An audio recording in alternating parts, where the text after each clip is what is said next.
بسم اللہ الرحمن الرحیم۔ کامل وظائف چینل میں آپ کو خوش آمدید کہتے ہیں۔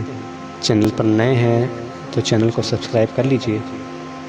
رمضان المبارک کا آخری عشرہ جاری ہے اور اس عشرے کی طاق راتوں میں بالخصوص شب قدر کو ڈھونڈنے کی ترغیب دی گئی ہے کہ اس رات میں عبادت کی جائے اور شب قدر کو تلاش کیا جائے۔ ایک دعا ذکر کی گئی ہے جس کو اگر رات میں پڑھا جائے تو شب قدر کو پانے والوں میں وہ شامل ہو جائے گا۔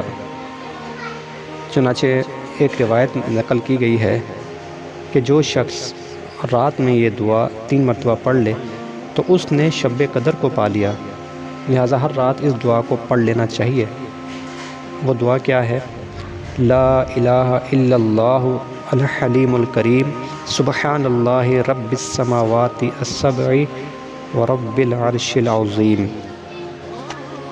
جیسا کہ آپ جانتے ہیں کہ شب قدر انتہائی برکت والی رات ہے، اس کو لیلۃ القدر بھی کہتے ہیں، اور اس لیے کہتے ہیں کہ اس میں سال بھر کے احکام نافذ کیے جاتے ہیں، فرشتے زمین پر نازل ہوتے ہیں اور آئندہ سال جو کام ہونے والے ہیں وہ ملائکہ کے سپرد کر دیے جاتے ہیں، اور اس میں قرآن کریم نازل ہوا۔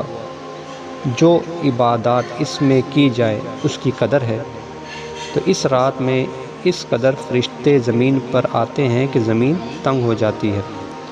اور حدیث پاک میں آیا جس نے اس رات میں ایمان اور اخلاص کے ساتھ قیام کیا، عبادت کی، تو اس کے عمر بھر کے تمام گناہ معاف کر دیے جائیں گے۔ لہٰذا اس مقدس اور عظیم رات کو ہرگز غفلت میں نہیں گزارنا چاہیے۔ اس رات عبادت کرنے والے کو 1000 یعنی 83 سال 4 ماہ سے بھی زیادہ عبادت کا ثواب عطا کیا جاتا ہے۔ یہ اللہ کا خاص کرم ہے کہ یہ عظیم رات صرف اپنے پیارے حبیب صلی اللہ علیہ وسلم کو اور آپ کے وسیلے سے آپ کی امت کو عطا کی گئی۔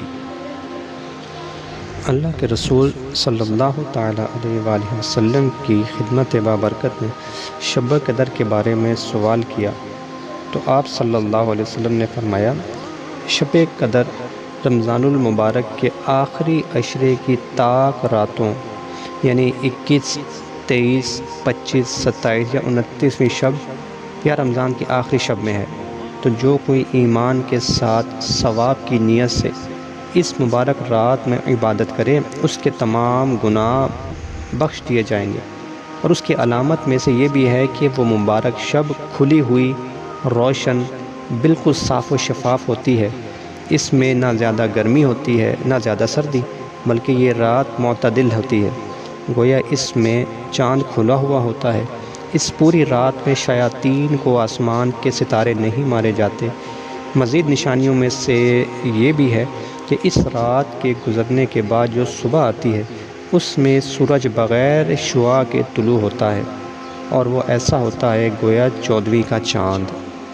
شب قدر کی ایک علامت یہ بھی بیان کی گئی ہے کہ اس رات میں سمندر کا کھارا پانی میٹھا ہو جاتا ہے، نیز انسان و جنات کے علاوہ کائنات کی ہر شے اللہ کی بزرگی کے اطراف میں سجدہ ریز ہو جاتی ہے۔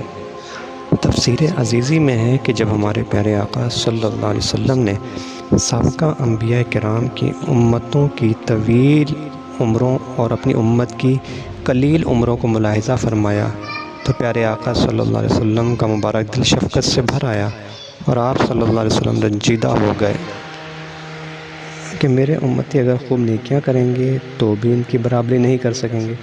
چنانچہ اللہ کی رحمت جوش پر آئی اور اس نے اپنے پیارے حبیب صلی اللہ علیہ وسلم کو لیلۃ القدر عطا فرمائی۔ حضرت عائشہ صدیقہ رضی اللہ تعالیٰ عنہ فرماتی ہیں، میں نے آقا نامدار صلی اللہ علیہ وسلم کی خدمت میں عرض کیا، یا رسول اللہ اگر مجھے شب قدر کا علم ہو جائے تو کیا پڑھوں؟ تو آپ صلی اللہ علیہ وسلم نے فرمایا، تم اس طرح دعا مانگو، اللہم انک عفو تحب العفو فاعف عنی۔ تو ہمیں بھی یہ دعا کرنی چاہیے، اور 2 نفل جو بیان کیے گئے ہیں آخر میں اس کا ذکر کر دیتے ہیں کہ شب قدر میں کم از کم 2 رکعت نماز نفل ادا کی جائے، اور زیادہ سے زیادہ جتنی بھی پڑھی جائے۔ اگر 2 رکعت نفل پڑھیں تو ایک بار سورہ فاتحہ، ایک مرتبہ سورہ قدر، 3 مرتبہ سورہ اخلاص پڑھیں اور اس کے بعد درود پاک پڑھیں، انشاءاللہ عز و جل اس کی بڑی برکتیں حاصل ہوں گی۔